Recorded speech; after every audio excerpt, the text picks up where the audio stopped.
Hello! Today I'm here to bring you a review of Kate Atkinson's Life After Life. I've had this on my shelf for about a year and have been dying to get to it for that whole time, but it's quite thick, so I've been putting it off. I finally got to it this month and really enjoyed it. It is by far the first 5-star read I've had this year, and it was one that I really am glad that I picked up because it kind of got me back into the passion for reading that I've been lacking for the past few months. So this it's going to be quite a difficult one to talk about, and I think doing an individual review of it is going to be interesting because it's kind of one that you have to experience to fully understand. But basically the concept of this is it looks at the what ifs of life. So the best way I can describe this is to say that if you have read The Post-Birthday World by Lionel Shriver, I went into this thinking that it was going to be like that, where you have 2 chapter 1s, 2 chapter 2s, and you sort of follow the character down 2 different paths of life. It does look at the different paths of life, but it does it not side by side. So to start with, it's quite confusing and you find yourself flicking back and trying to think, where are you? But actually it really comes together when you start to get into the pace of the story. So this looks at the life of a girl called Ursula, and when we first join her, she is in Germany and she is killing somebody, and then she kills herself or dies. We know that she dies, and basically it says darkness fell. Then we go all the way back to the start of her life, and in the first instance she is born dead, so she has been strangled by the umbilical cord.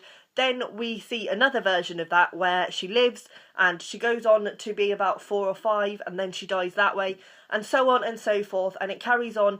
And basically it doesn't keep going back to the very beginning of her life. It does that about 4 or 5 times, and then we'll go on to another pivotal moment where she dies when she's later on, and then we'll go back to a few days before that when something different happens so she doesn't die, and so on and so forth throughout her life, and we see her through all different deaths and all different livelihoods. It's really heartbreaking because normally in a book you would say goodbye to your favourite character maybe once. In this you say goodbye to Ursula many times, and the deaths in this are so well written and so heartbreaking, especially one where Ursula and her brother are involved that's really sad when they're quite young. As I say, it's quite hard to get to grips with when you're first reading it, and you sort of do find yourself flicking back and trying to work out where you are. But once you let the pace take you and you understand the character and what's happening, it gets a lot easier. Especially, I think, it was hard for me when we kept going back to the very beginning because it was kind of getting used to what was happening. When we get to the point where she's about 7 and we go from there and don't go back any further, then I started to really get into it.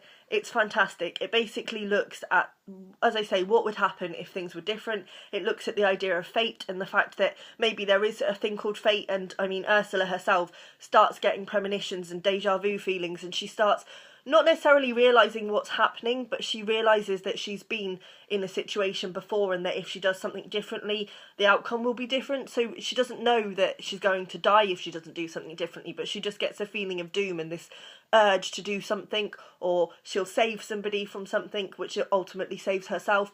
It's really fantastic, and I love the fact that it looked at fate, and the fact that maybe there is a thing called fate, and that some things are inevitable in our lives. Like there are some things that we come back to every time she's living in different guises. Like there's a dog that she comes across in quite a few of her lives.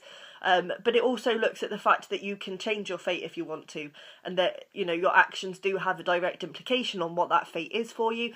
It also comes back to a lot of the time we're in wartime. So this starts, she's born in 1910, so she's alive for the First World War, but she's kind of too young to really understand what's going on. And then in the Second World War, we see her in different times. So at one point she is in Germany and she's become a German citizen, and she's sort of quite in the clique, and she knows Hitler and everything like that.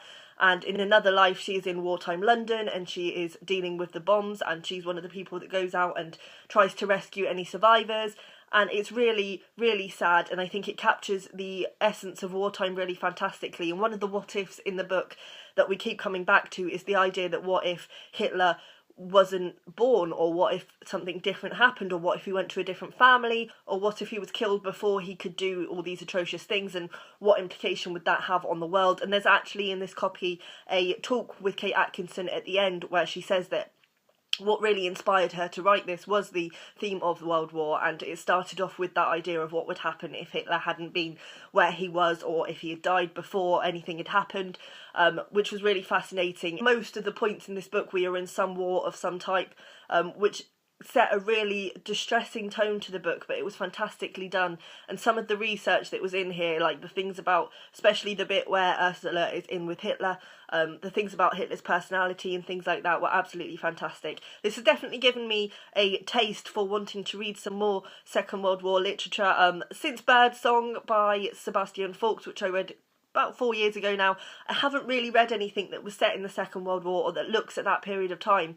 And this also, in a way, reminded me, especially when she's in Germany, it sort of looks at the fact that the devastation wasn't just in England, and we sort of forget the fact that we also brought Germany to its knees, and the fact that we did some terrible things that we don't like to think about, understandably.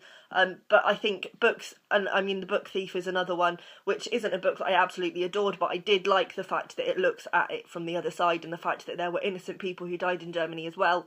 I think it's interesting to look at both aspects, because of course there were innocent people in Germany, and there were people who didn't back Hitler who got killed because they were in a war zone. So I really enjoyed that. But yes, I would definitely recommend this. There is one after this which I also have, which is called A God in Ruins, which I'm very much looking forward to. And I've just read the blurb having finished this, and it's about one of the characters in this who was one of my favourites. So I will definitely be reading that. If you like books that you can really get your teeth into, this is for you. It's a fast read, but it's thick and it's rich and it's delicious and oh, so good, so good. Definitely glad I picked it up. Bye.